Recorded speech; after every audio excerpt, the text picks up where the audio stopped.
Before we start, just a quick reminder to hit that subscribe button. Only 2% are subscribers. At 1,000 subscribers, I'll be posting a special video. The early hours of the morning were usually quiet and serene, a time when the earth rested under the shroud of night, the stars twinkling peacefully in the vast cosmic expanse. But this tranquility was abruptly shattered, giving way to an unprecedented spectacle that had every eye turned skyward with a mix of awe and fear. Without any forewarning, the serene night canvas was invaded by an immense alien fleet, its ships blotting out the stars as they descended through the atmosphere. Leading the formidable armada was the flagship of General Zorvac, a monolith among the stars, its dark, angular surfaces gleaming slightly as it reflected the dim light of the moon.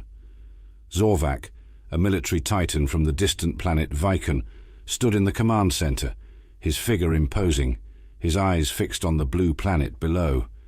Known across his world for his strategic brilliance and unyielding resolve, Zorvac had never encountered a species that didn't bow to the might of Vicon, until now.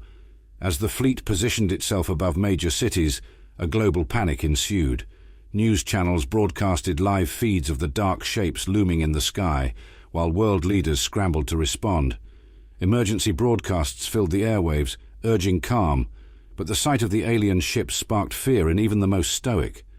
On the ground, ordinary people looked up with a sense of helplessness. Families huddled together, some praying, others simply staring in disbelief. Among them, a small group of children, unaware of the full magnitude of the situation, released helium balloons into the air, each attached with a handwritten message of peace. The balloons rose toward the alien ships, tiny specks of color against the dark, imposing fleet. Back aboard the flagship, Zorvac watched the balloons ascend. His second-in-command, a fierce and loyal Viconian named Creel, scoffed at the gesture. "Primitive symbols," he muttered with disdain. But Zorvac did not respond immediately. His sharp gaze followed the balloons, his mind not on their simplicity, but on what they represented. It was an act of defiance so benign, yet so profoundly alien to his way of thinking. The general turned away from the sight, his mind racing with strategic calculations. He had anticipated many possible reactions from Earth: fear, aggression, submission, but not this innocent display of hope. As the first rays of dawn broke the horizon, lighting up the fleet for all to see, Zorvac gave the order to initiate contact. The world held its breath as a transmission from the fleet crackled through every digital screen, radio, and device. Zorvac's voice, firm and cold, spoke of ultimatums and consequences, demanding Earth's leaders come forward to discuss terms of surrender. The message was clear: submission or annihilation. Yet, even as fear gripped the hearts of millions, the sight of those simple balloons, floating up toward the alien colossus, sparked a different kind of conversation among Earth's people. What if, in the face of overwhelming power, the greatest resistance was not force, but the unyielding light of human compassion? This question, whispered in the quiet corners of a world under siege, began to take root, setting the stage for a confrontation that would challenge not just the might of an alien general, but the very nature of his beliefs. In the aftermath of General Zorvac's broadcast, the globe was gripped by an uneasy tension.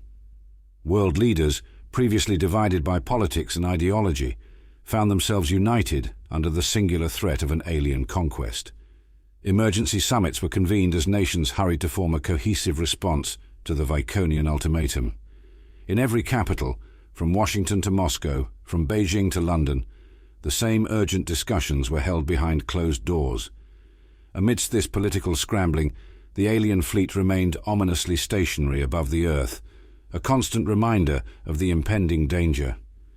General Zorvac monitored the chaos below with clinical detachment, analyzing every broadcast, every movement captured by his ship's advanced sensors. He was searching for signs of capitulation, expecting to see the breakdown of societal order or frantic military preparations, common precursors to a planet's surrender in his extensive conquest experience. However, Earth presented an anomaly. Across the diverse tapestry of human culture, a surprising scene unfolded. Instead of descending into panic or disarray, communities began to show signs of solidarity and resilience. Candlelight vigils were held worldwide, and people of all nations gathered, not to protest or riot, but to show unity. They shared stories of hope and defiance, and everywhere the symbol of the children's balloons became a recurring motif in murals, songs, and digital media, transforming from a simple act of innocence into a powerful emblem of peace. During this time, a small but significant event took place that would have gone unnoticed by the Viconians, had it not been for Zorvak's intense scrutiny of human behavior. A group of children in a small town had managed to broadcast a message directly towards the fleet, using an old radio telescope that had been repurposed by a local amateur astronomer. The message was simple, a repetition of the peace offering. "We choose peace, let's talk." The signal was weak, barely a whisper amid the cacophony of global communications, but it reached the flagship. Zorvak, ever curious about his adversaries, listened to the message himself. This act of reaching out, small and almost laughable in its naivety, intrigued Zorvak. It was not the strategic or military response he'd anticipated. It spoke of a quality he had seen in few species, genuine courage not backed by force, but by the moral strength of its people. Creel, his second-in-command, dismissed it as a trivial distraction, an insignificant blip that deserved no attention. But for Zorvak, it was a pivotal moment, a crack in his armor of convictions. Compelled by a burgeoning curiosity about human nature, Zorvak decided on a course of action unheard of in Viconian military protocol. He responded directly to the children's broadcast, initiating a private communication channel to Earth.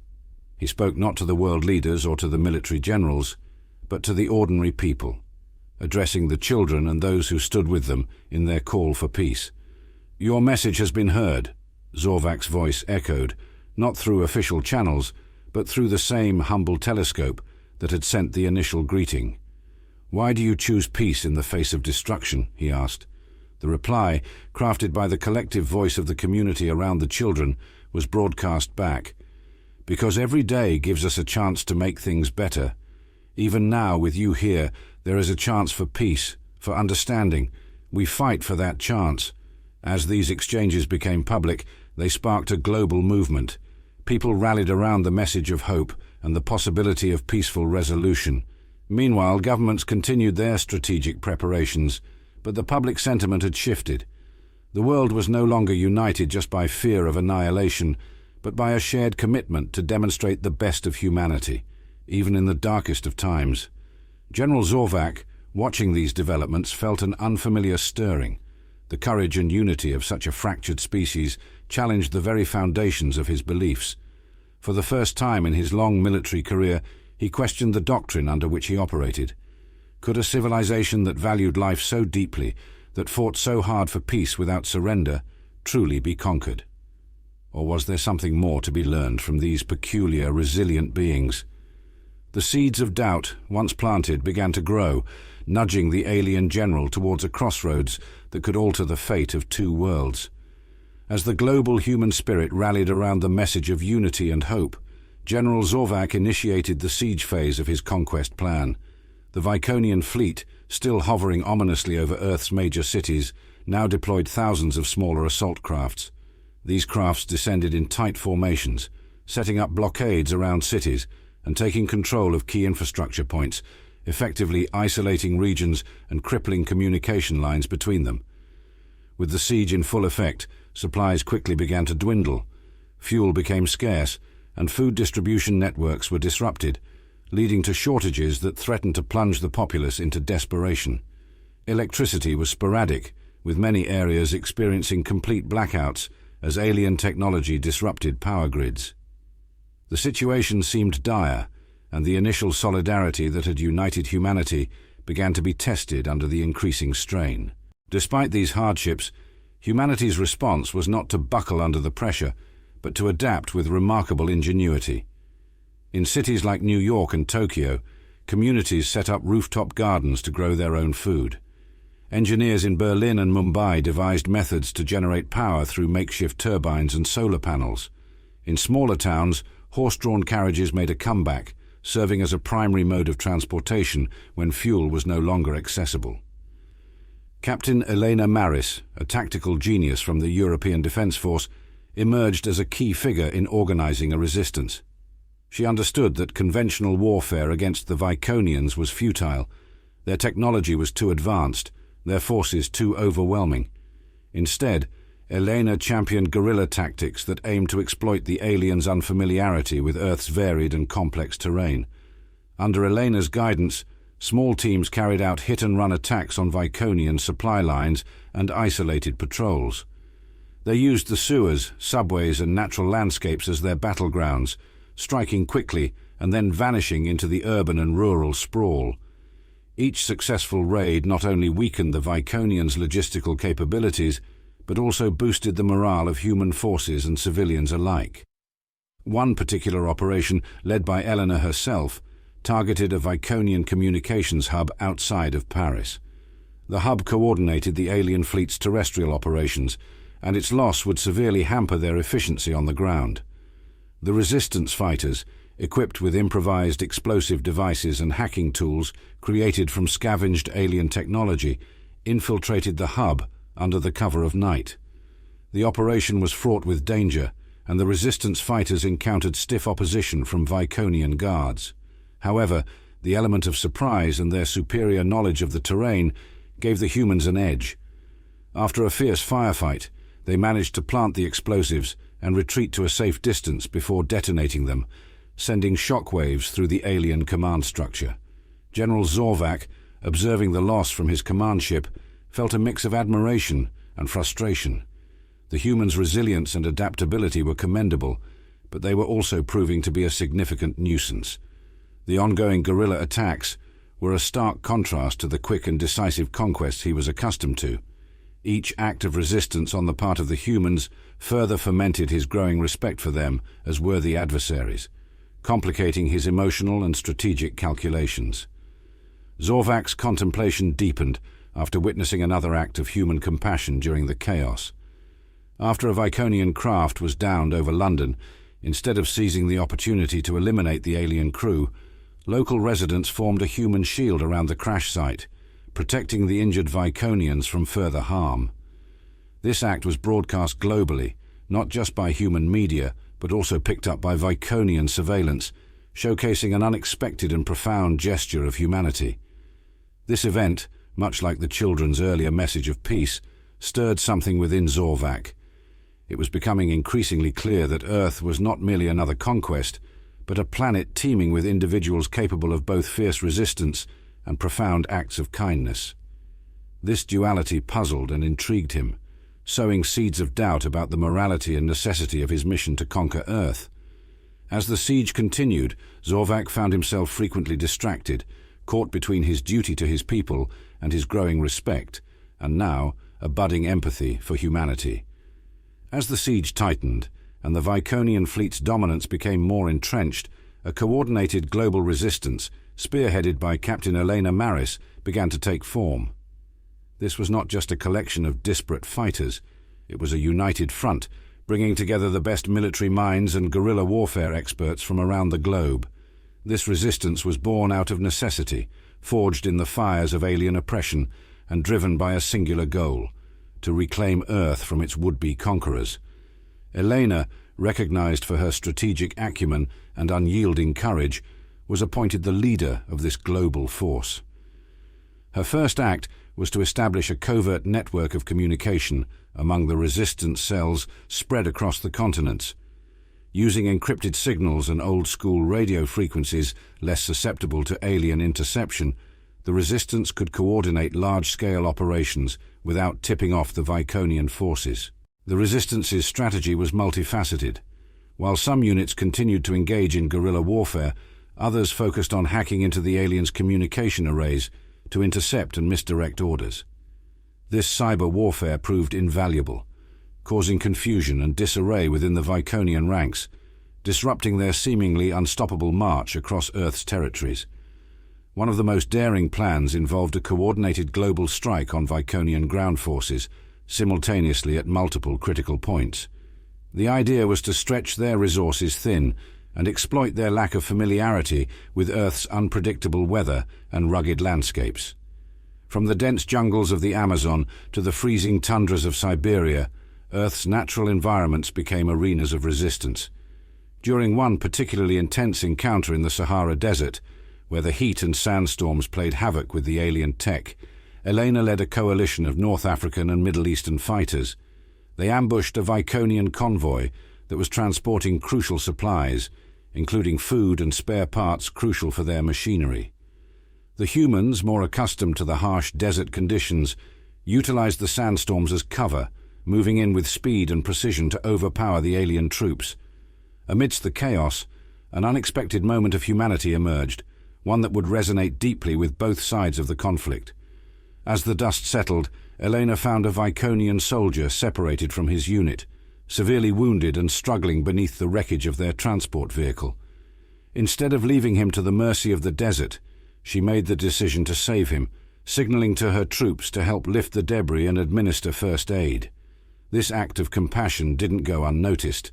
Unbeknownst to Elena, the entire sequence was captured by a drone camera and eventually made its way back to General Zorvac. The footage showed Elena not only commanding her troops in battle, but also tending to the injured enemy soldier with a gentleness that contradicted the brutal reality of their war. Zorvac, already grappling with his growing respect for human resilience, watched the footage repeatedly. The dichotomy of Elena's fierce leadership in combat and her subsequent compassion towards a Viconian soldier was puzzling to him.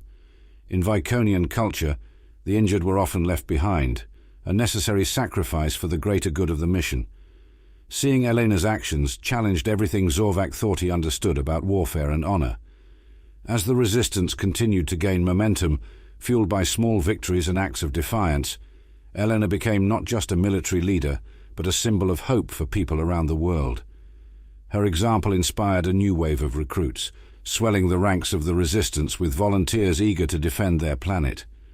Meanwhile, the global populace rallied behind these efforts, supporting the resistance not just with fighters, but with food, shelter, and crucial intelligence about Viconian movements. This groundswell of support made it increasingly difficult for the Viconian fleet to maintain control, as every victory for the resistance emboldened further acts of defiance across the globe. The battle lines were drawn not just on the ground, but in the hearts and minds of all involved, setting the stage for a conflict that was as much about ideals as it was about territory. As the resistance grew stronger and more daring, it became clear that Earth would not yield easily, and for Zorvac, the confrontation with Elena's humanity forced a reckoning with his own beliefs about conquest and coexistence. The ongoing conflict reached a critical juncture when a major battle unfolded on the outskirts of what once was a bustling metropolitan hub, now a strategic focal point contested by both Viconian forces and human resistance fighters. Captain Elena Maris had masterminded a bold plan to reclaim this area, aiming to disrupt the alien supply lines and secure a much-needed victory that could potentially turn the tide of the war. Under the cloak of darkness, Elena led a mixed group of elite fighters through the city's abandoned districts, moving stealthily to avoid detection by Viconian patrols. Their target was a heavily fortified command center, from which the Viconians orchestrated their regional operations. The plan was to infiltrate the facility, disable their communication systems, and, if possible, capture high-value intelligence that could provide an insight into future Viconian strategies. The operation was risky, fraught with potential pitfalls. The fighters knew that the outcome could swing drastically in either direction, shaping the future of the resistance.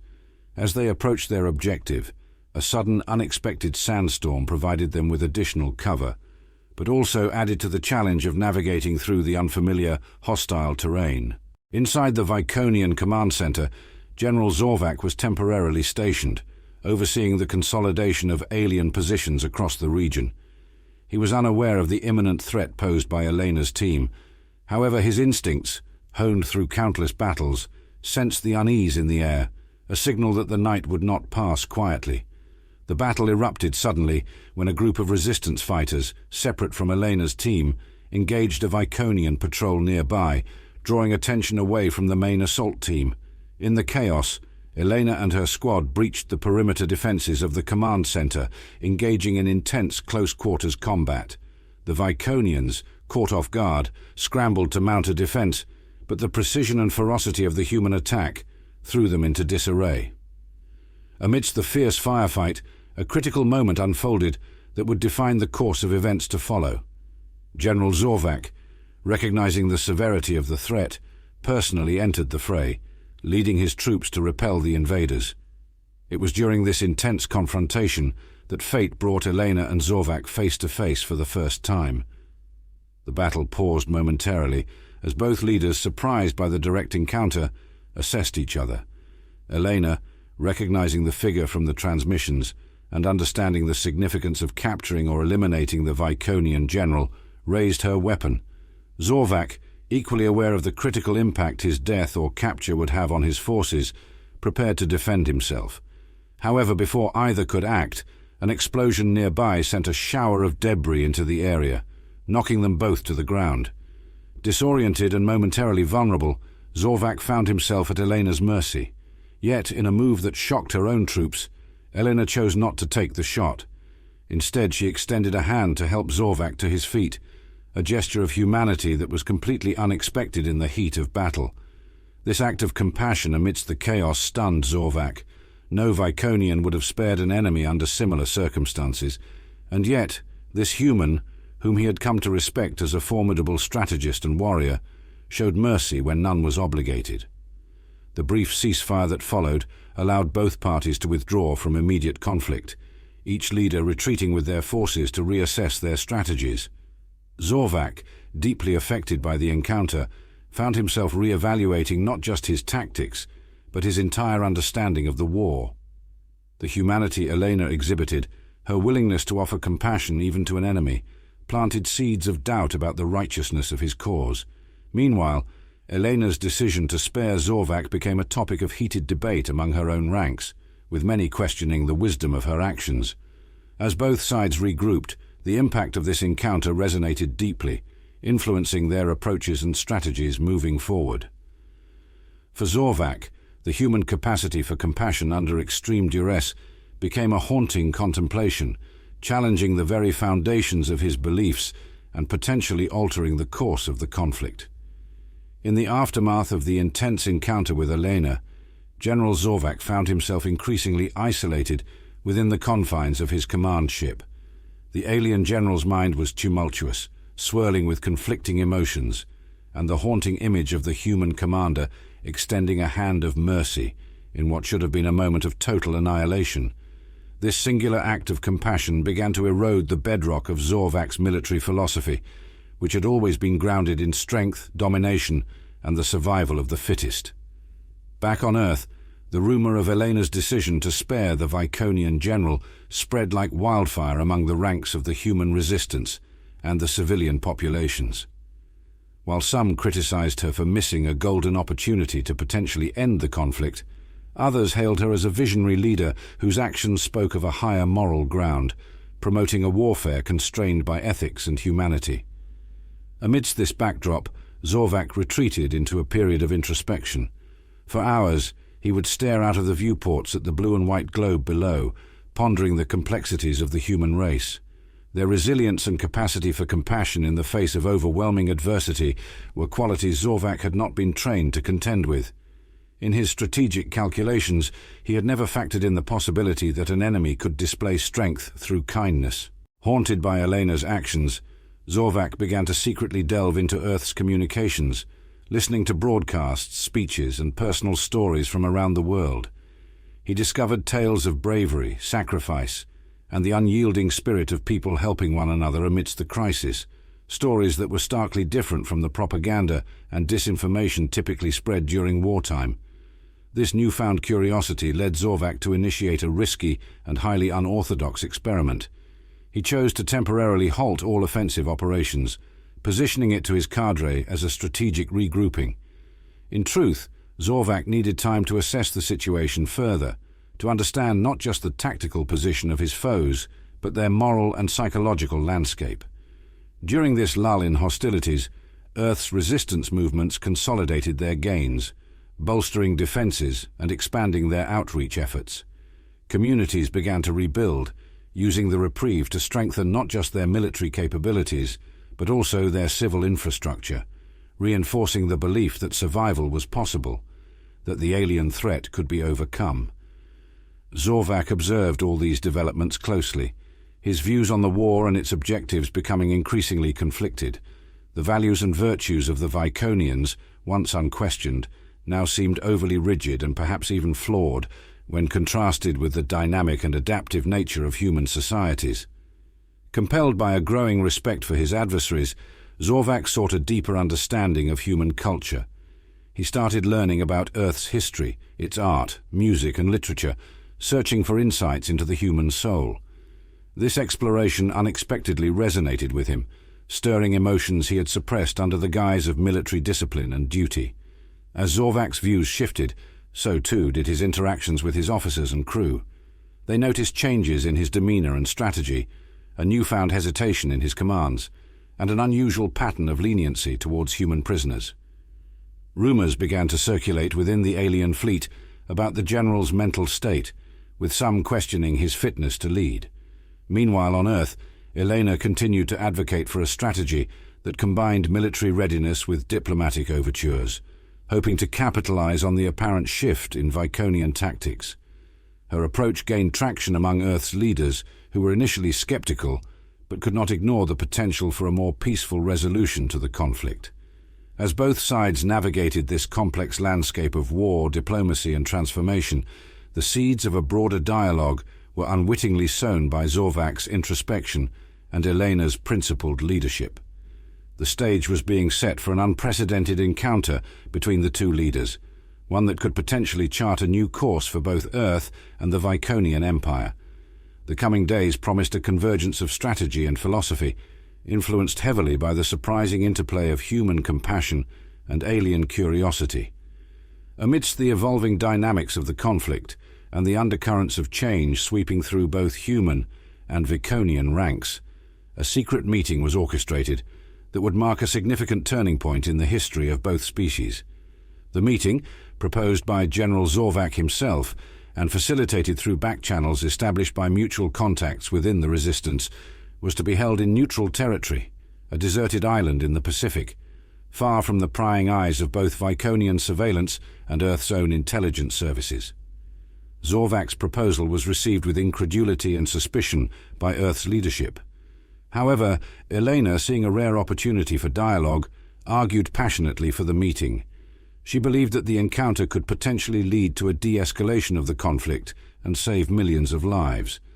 After intense debate and deliberation, she was given a cautious green light to proceed, accompanied by a select group of advisors and military strategists. The preparations for the meeting were as secretive as they were meticulous. Both parties agreed on strict terms. No weapons would be carried into the meeting area, and both sides would limit their personnel to a handful of trusted members. Satellite scramblers and electronic jammers ensured that no communication could be monitored or intercepted during the discussions. As the designated day arrived, Eleanor and her team approached the island under the cover of night, using a non-military boat to avoid detection. At the same time, Zorvac, under the guise of a tactical assessment mission, discreetly departed his flagship in a small shuttle. The world remained oblivious to this clandestine summit that could alter the course of the war. The meeting took place in an abandoned structure, partially reclaimed by nature, which added a sense of timelessness and detachment from the outside world.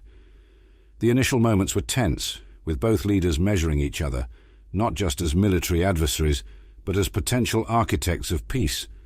Zorvac broke the silence, his voice calm yet carrying an undercurrent of the monumental stakes at play. He expressed his growing doubts about the Viconian invasion, influenced not only by Eleanor's actions, but by his exposure to human culture and the resilience of Earth's inhabitants. He confessed that what began as a mission of conquest had evolved into a profound existential questioning of his own values and objectives. Elena responded with equal candor, sharing her perspective on the needless suffering the war had inflicted on both sides. She spoke of the potential for a different kind of relationship between their worlds, one based on mutual respect and possibly even cooperation. Elena's words, spoken with conviction and backed by her history of compassionate leadership, resonated with Zorvac, challenging him to consider the legacy he wished to leave. The discussions that followed were intense and wide-ranging, touching on potential ceasefires, the exchange of prisoners, humanitarian aid, and the establishment of a communication framework for ongoing diplomatic engagement. Both leaders explored the complexities of their positions, aware of the hardliners in their respective camps who would view any accord as a betrayal. As the meeting drew to a close, an unexpected bond had formed between Elena and Zorvac, forged in the crucible of their shared desire to avert further bloodshed. They agreed to initiate a series of covert exchanges and confidence-building measures, designed to lay the groundwork for a formal ceasefire.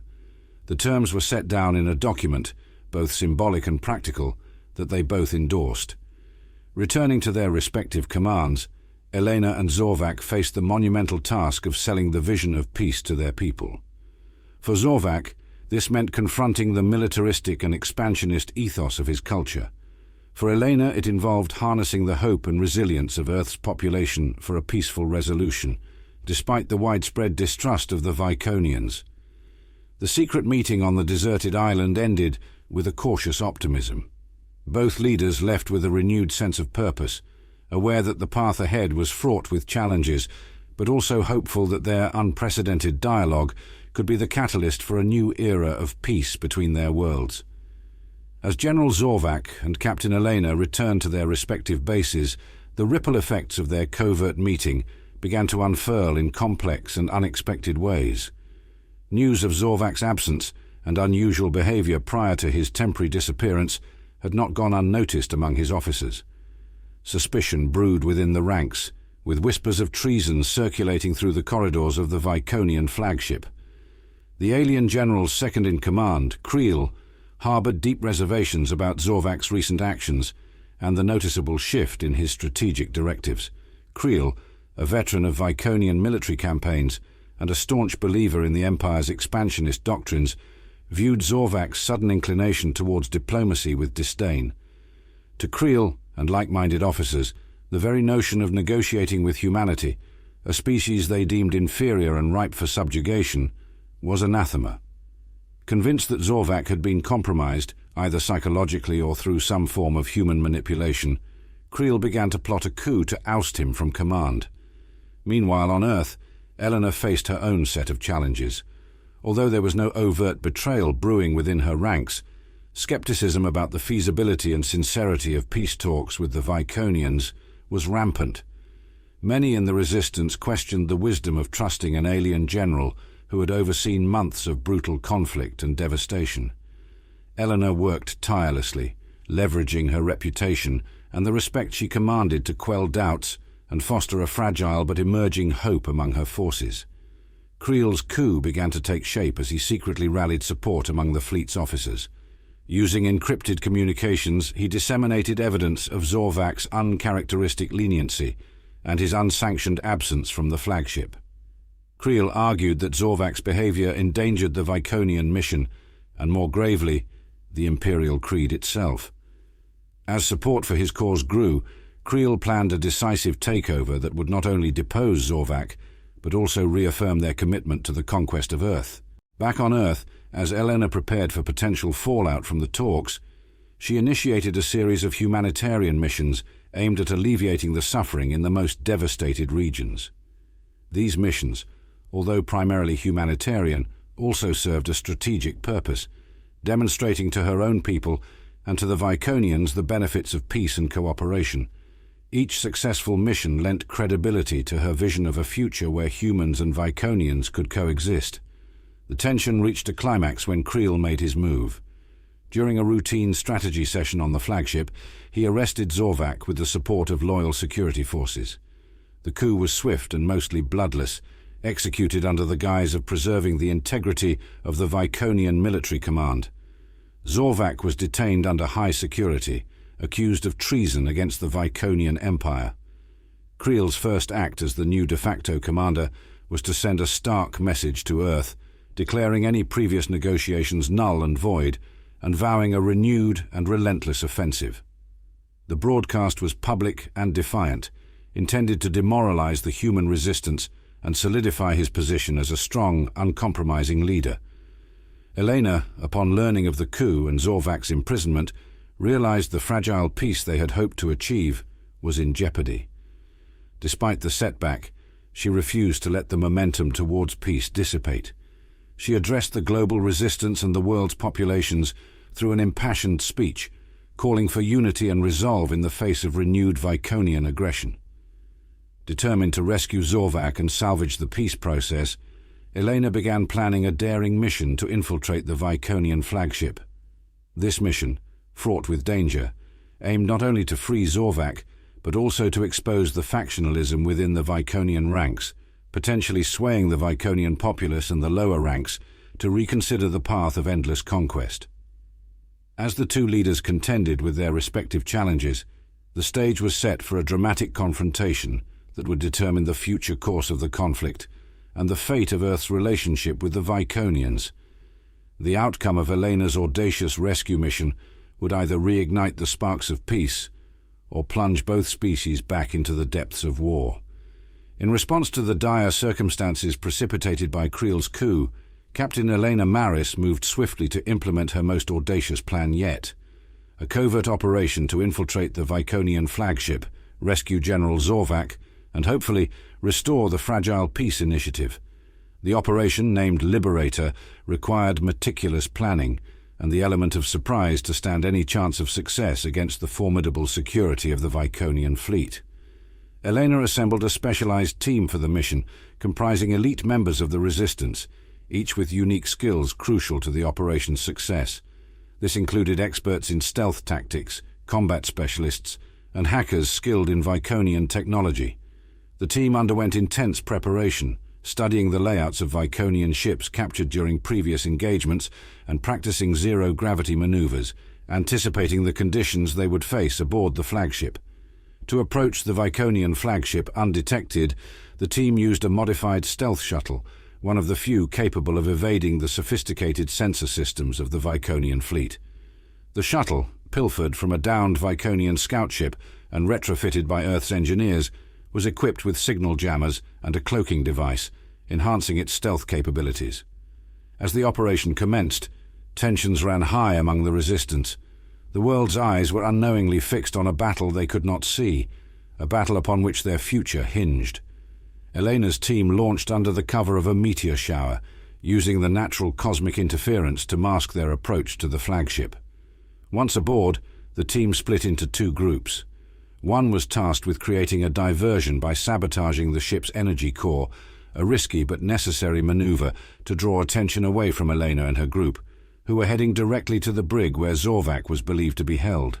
The infiltration was tense and fraught with danger. Every corridor and junction could lead to a confrontation with Viconian guards. Elena's group made their way through the labyrinthine interior of the flagship, guided by their hacked maps and a healthy dose of intuition. Meanwhile, the diversion team successfully initiated a cascade failure in the energy core, causing lights to flicker and alarms to blare, sowing confusion among the Viconian crew. Reaching the brig, Elena found Zorvac confined in a high-security cell, his appearance haggard but his spirit unbroken. Using a stolen security pass and a series of hastily written Viconian override codes, the team breached the cell. Zorvac, surprised but quickly understanding, joined the group without hesitation, ready to reclaim his command and address the schism that had fractured his fleet. The escape from the flagship was even more perilous than the entry. With the ship on high alert and the Viconian crew mobilizing to contain the breach, Elena's team had to fight their way back to their shuttle. Every member of the team covered each other's movements with a balletic precision, their actions driven by the high stakes of their mission. As they reached the shuttle, a Viconian squadron cornered them at the docking bay.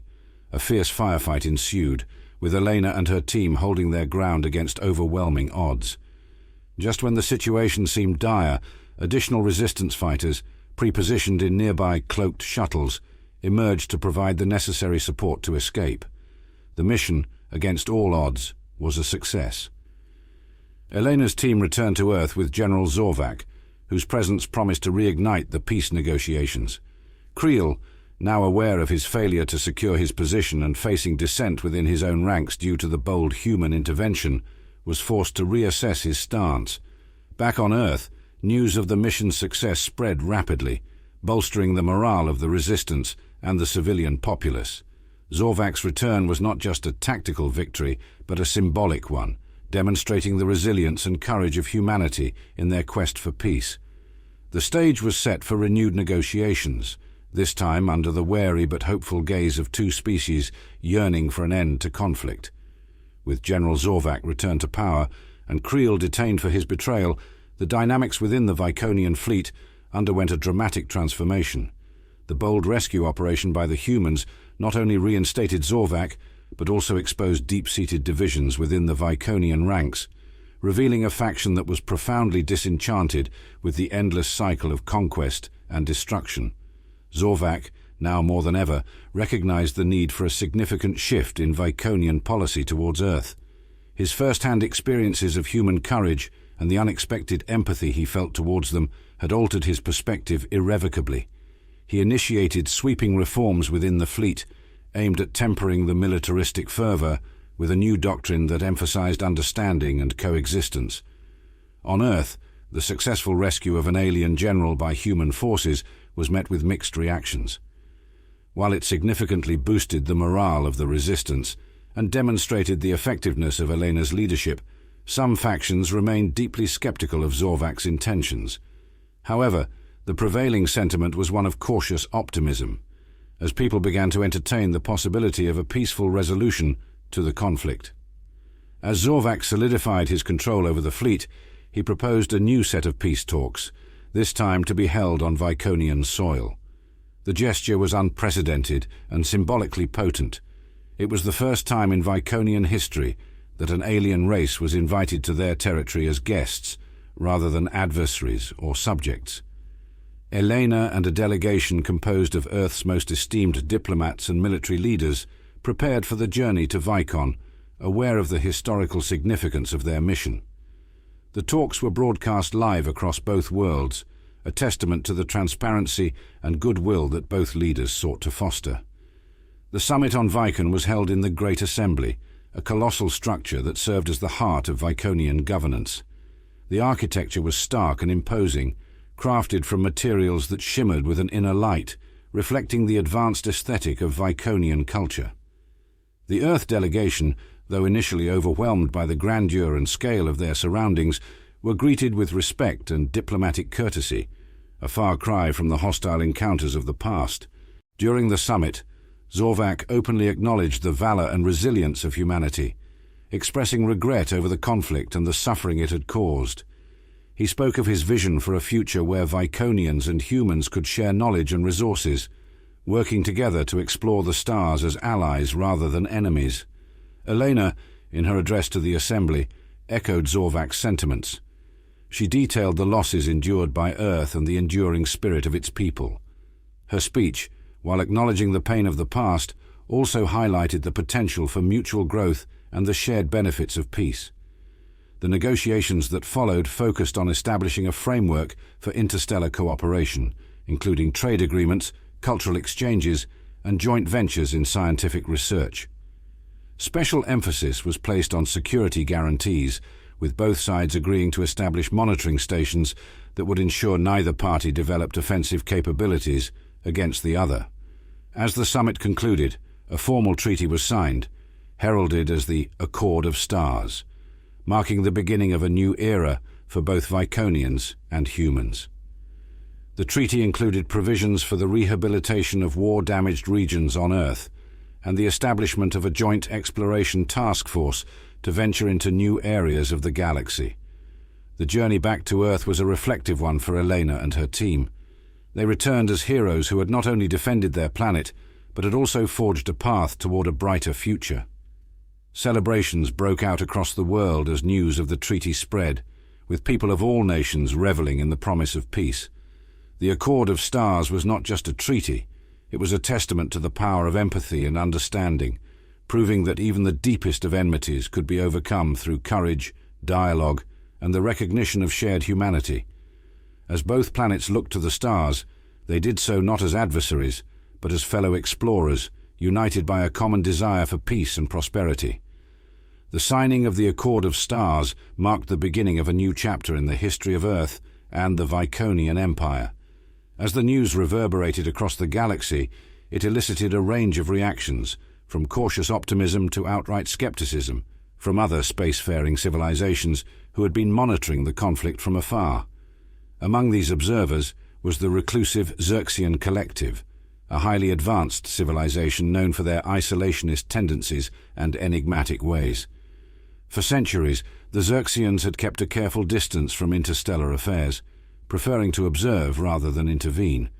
However, the unprecedented alliance between humans and Viconians piqued their interest, sparking debates among their ruling council about the potential implications for their own policies. Led by their enigmatic leader, High Chancellor Zeranis, the Xerxians decided to send a diplomatic envoy to Earth and Vicon, seeking to understand firsthand the motivations behind the newfound alliance. The envoy, comprised of scholars, diplomats and scientists, embarked on a journey that would take them across the vast expanse of space to the heart of human and Viconian territory. Arriving on Earth, the Xerxian envoy was met with a mixture of curiosity and trepidation. Their arrival sparked intense speculation among Earth's population, who had heard stories of the mysterious and technologically advanced Xerxians, but had never encountered them firsthand. The Xerxians, shrouded in their sleek silver robes and speaking in measured tones, exuded an aura of otherworldly wisdom that captivated those they met. Elena Maris, now hailed as a hero and a symbol of hope for humanity, welcomed the Xerxian delegation with open arms. She saw their arrival as an opportunity to further solidify Earth's position on the galactic stage and expand the scope of interstellar cooperation beyond the alliance with the Viconians. The Xerxians, in turn, expressed their admiration for humanity's resilience and capacity for adaptation, recognizing them as a species worthy of deeper engagement. As the diplomatic exchanges unfolded, the Xerxians revealed their own reasons for seeking dialogue with Earth and the Viconian Empire. High Chancellor Zeranis, speaking on behalf of his people, explained that the Xerxians had long observed the conflicts and alliances among lesser civilizations with a detached curiosity. However, the emergence of a genuine partnership between humans and Viconians intrigued them, hinting at the potential for a new era of interstellar cooperation that transcended traditional power dynamics. During the summit, Zorvac openly acknowledged the valor and resilience of humanity, expressing regret over the conflict and the suffering it had caused. He spoke of his vision for a future where Viconians and humans could share knowledge and resources, working together to explore the stars as allies rather than enemies. Elena, in her address to the Assembly, echoed Zorvac's sentiments. She detailed the losses endured by Earth and the enduring spirit of its people. Her speech, while acknowledging the pain of the past, also highlighted the potential for mutual growth and the shared benefits of peace. The negotiations that followed focused on establishing a framework for interstellar cooperation, including trade agreements, cultural exchanges, and joint ventures in scientific research. Special emphasis was placed on security guarantees, with both sides agreeing to establish monitoring stations that would ensure neither party developed offensive capabilities against the other.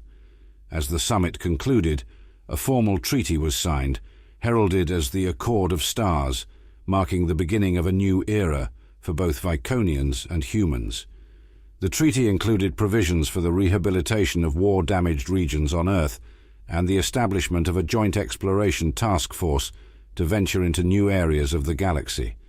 The journey back to Earth was a reflective one for Eleanor and her team.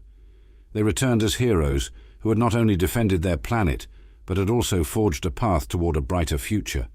Celebrations broke out across the world as news of the treaty spread, with people of all nations reveling in the promise of peace.